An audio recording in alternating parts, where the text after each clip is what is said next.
Tim Gale's Food Purpose. If you enjoy what you see, then give us a like, a comment, or even better, share the video. Also, check out foodpurpose.com to see more recipes or subscribe. Back in 2010, when I started eating plant-based, people started asking me, well, what can you eat? And I was concerned, honestly, if I would ever have like a full meal, a man's meal. But this recipe today I'm gonna show you, it solved it for me. I hope it solves it for you too. Today we are gonna make a vegan mushroom seitan meatloaf for a party.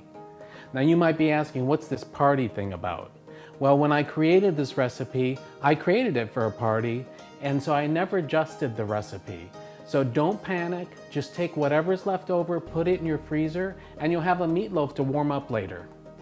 Okay, let's do it. Let's give our food purpose. What you're gonna need for the veggies is 16 ounces of white or bella mushrooms, 3 medium carrots cut into large chunks, 4 stalks of celery cut into large chunks, 1 large onion cut into large chunks, and for the dry stuff, 3 1/4 cups of vital wheat gluten, a half a cup of nutritional yeast, 1 teaspoon of dried thyme, 1 teaspoon of rubbed sage, 1 teaspoon of onion powder or granules, a half a teaspoon of sea salt, and a half a teaspoon of pepper. Now for the wet stuff, 1 1/2 cups of vegetable broth, 3 tablespoons of soy sauce, 3 garlic cloves, 1 tablespoon of tahini, 1 tablespoon of liquid smoke, and 2 tablespoons of vegan Worcestershire sauce.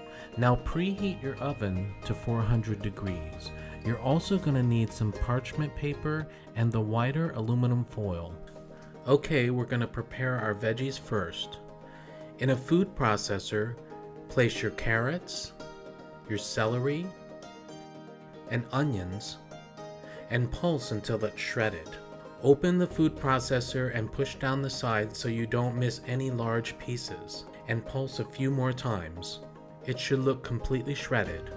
Now place that in a bowl, and then place the mushrooms in the food processor and pulse, and again push down the sides so you don't miss any large pieces, and pulse a few more times. Now put the mushrooms in the same bowl and set that aside. Now we're going to combine all our wet ingredients.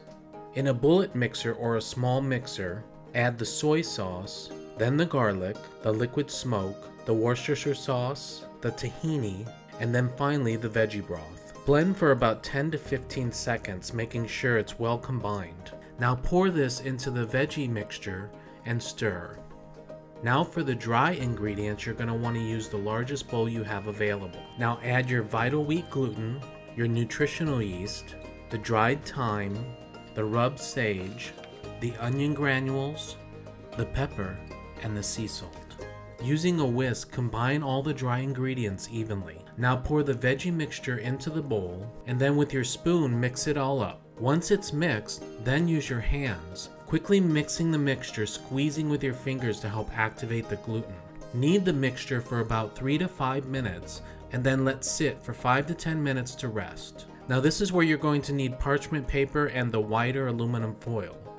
Tear 3 12-inch pieces of aluminum foil, and then 3 10-inch pieces of parchment paper. Lay the parchment paper on the foil, and now divide the mixture into 3 balls. Place 1 ball of seitan mixture and form it like a meatloaf on top of the parchment paper. Roll the foil up, tucking in the sides to create an airtight seal as you roll the foil up completely. Once done, place the 3 loaves on a cookie sheet and place in the 400-degree preheated oven. Now you're going to want to bake this for 25 minutes and then turn each loaf over, and then bake for another 25 minutes and then turn it over again, and then finally an additional 20 to 30 minutes. And then there you have it, your mushroom seitan meatloaf for a party. Don't forget to toss the leftovers in the freezer for later. Serving this with green beans and mashed potatoes and gravy makes it feel like a home-cooked meal from your childhood. Thank you for watching. I hope you enjoyed it, and give us a like or a comment, or better yet, share the video. And visit foodpurpose.com to see other recipes or to subscribe. And remember, we create better health when we give our food purpose. Thanks again. Take care.